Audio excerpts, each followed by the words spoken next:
What's up, YouTube? Fantard here to talk about Bungou Stray Dogs episode 18 review. Now, there's two scenes in this episode. You got the first scene, which is on a boat. Second scene, which is like in a church, and then a little bits and pieces of it in the office. And the first scene, it's basically character interaction with the guild members. Basically two of them. You got Nathaniel and Margaret.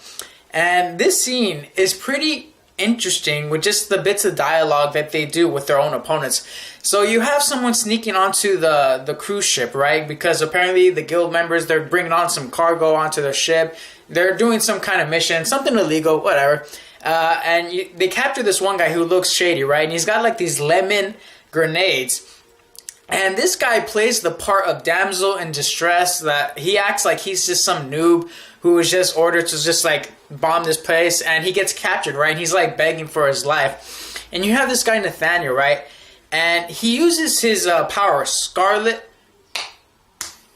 Letter. Ha, I almost slipped my mind, but I got it. And he attacks him by using his blood. Two very interesting power, and I thought, I was like, wow, that's kind of OP. Just make sure you don't drain yourself of blood, because then you'll die, obviously.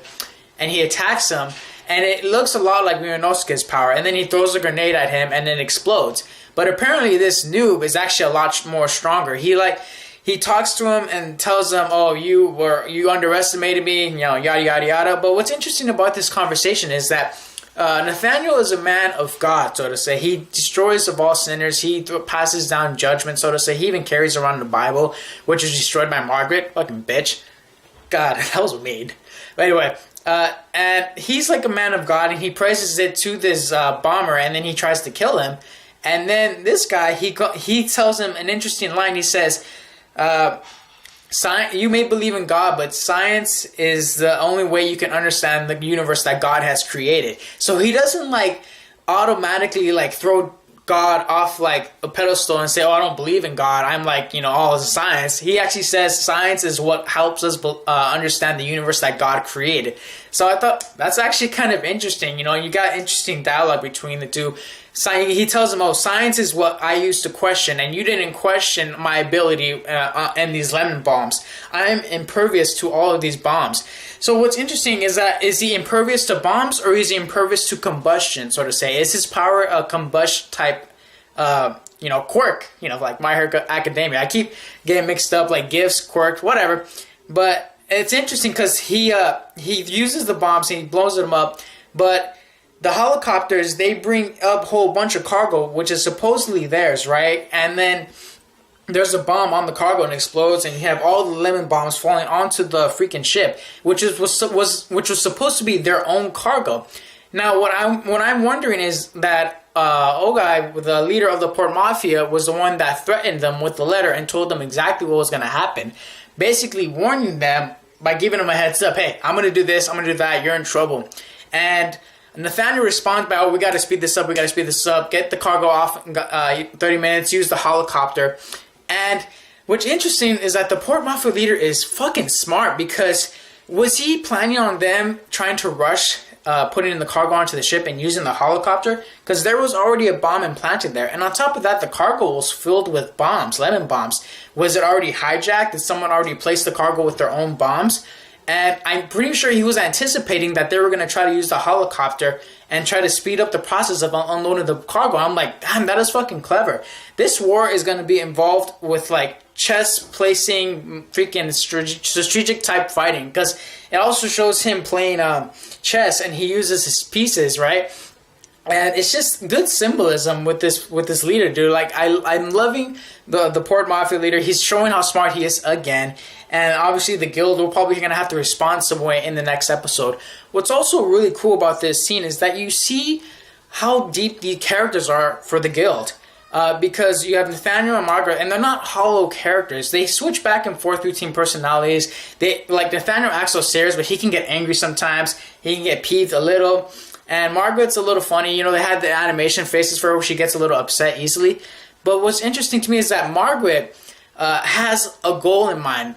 In this first half of the episode, we were able to see more into Margaret's life, her backstory, without them doing a flashback, so to say. Because once the battle starts off with this Mr. Bomb guy, he disappears, by the way. After the explosion, he's gone, right? And you have Nathaniel and Margaret, they're off on the ship. Then all of a sudden, they get attacked by Ryunosuke, and he's like, he's freaking a powerhouse in his own right with the Port Mafia. And he attacks them, and you get a pretty damn good fight between Nathaniel and Ryunosuke. And it's just interesting because Nathaniel, he shows concern for Margaret whenever she gets hurt, and you could tell these people really care about each other, because Margaret jumps in front of Ryunosuke's attacks when he's about to get wasted. He looks like he's about to be done by Ryunosuke because he has like this OP power, a defense mechanism that he learned from remembering Dazai back in the flashback when he was trying to teach him how to defend with his gift. He looks like he's about to take out Nathaniel, and Margaret jumps right in front of him. And I was thinking, wait, what? She jumped right in front of him and took the blunt where there was a possibility she might die? And that just shows she actually does care about Nathaniel, and Nathaniel cares about her, because he says, oh, like he has this look like, oh, Margaret jumped in front of me. And I'm wondering, like, are these the type of characters to do something like that? The way that the actions of these characters shows to me that they have the same love and care as they do as the agency would. And to me, it looks like Margaret doesn't seem to be belonging in the guild, at least from what I see right now. Maybe once I get to know more about the guild, I'll have more of a humane sense of them, because they showed their humanity in this episode, especially with Margaret, because she has a goal in mind.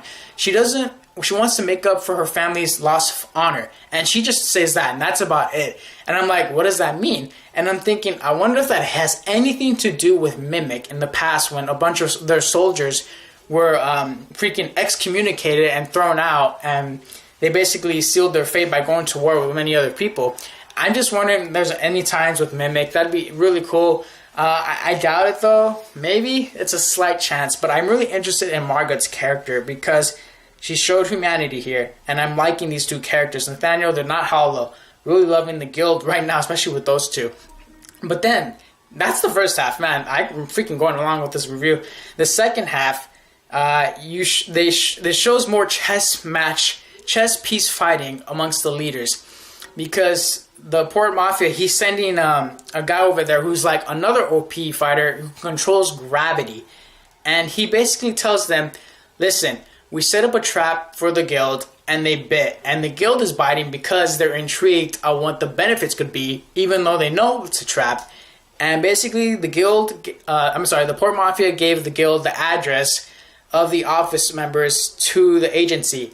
And the agency's freaking out because their staff is still there. Even though their fighters are hiding, the staff that they really care about, you know, the guy's sister, the freaking incest sibling girl, she's still there, and they want to go and save her. And now here's what I'm thinking. If you know you're in a war, why would the agency even open up? Why would they allow their staff to be fucking there? That's so, you're leaving freaking ducks there. I'm just like, okay, why is this leader? I'm starting to question this leader a little, because his decision making has so far kind of backfired on him, and I'm not really so far the Port Mafia leader is like owning his ass. You lead them straight to your church, your second hideout, and you leave your staff members in your old office where they're targets, and you bring out your fighters who are vulnerable to the guild members and to the Port Mafia. I just don't understand that reasoning. The first half of this episode was awesome. I loved it. The second half, I was really questioning the leader's decision making. I don't understand why he's making these kind of decisions. If it weren't for his subordinates who are helping him out with the decision making, I really think he'd be lost here. I'm just really questioning this. Now, of course, you got to fight with Kenji, and you got him with Mr. Gravity guy. Forgetting his name. Damn it. Fuck. Should have remembered him. I'm blank. Whatever. And I'm pretty sure that's going to be an interesting match. And this whole episode was pretty good. First half, amazing. Second half, I'm scratching my head a little. So, can't wait for the next episode. Hope it's as good as this one. As for this one, 4 out of 5. I could have given it a 4.5 out of 5, but I'm still questioning that second half. Hope you guys liked the review. Fantard out.